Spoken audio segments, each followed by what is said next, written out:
ভারতের দক্ষিণাঞ্চলীয় রাজ্য তামিলনাড়ুর একটি বিশেষ আটক কেন্দ্রে থাকা ৫০ জন বাংলাদেশি নাগরিককে বাংলাদেশে ফেরতের প্রক্রিয়ার অংশ হিসেবে পশ্চিমবঙ্গে পাঠানো হয়েছে। তাদের মধ্যে ৪৪ জন পুরুষ এবং ৬ জন নারী। সংশ্লিষ্ট কর্মকর্তারা জানিয়েছেন, তামিলনাড়ু পুলিশ বাংলাদেশি নাগরিকদের পশ্চিমবঙ্গের হরিদাসপুর বা পেট্রোপুল স্থলবন্দরে বিএসএফ এর কাছে হস্তান্তর করবে।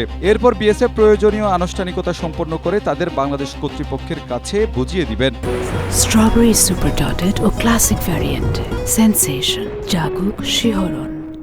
বিজিবি সদর দপ্তরের তথ্য অনুযায়ী ২০২৫ সালের ৭ মে থেকে চলতি বছরের ২৬ জানুয়ারি পর্যন্ত ৮ মাসে বিএসএফ ২,৪৭৯ জনকে বাংলাদেশে পুশ ইন করেছিল। তাদের মধ্যে ১২০ জন ভারতীয় নাগরিক। তবে মে মাস থেকে আবার সীমান্তে পুশ ইনের চেষ্টা বাড়তে থাকে। পশ্চিমবঙ্গ সরকারের দাবি, অন্তত ৪,৮৮০ জন অনুপ্রবেশকারীকে বাংলাদেশে ফেরত পাঠানো হয়েছে।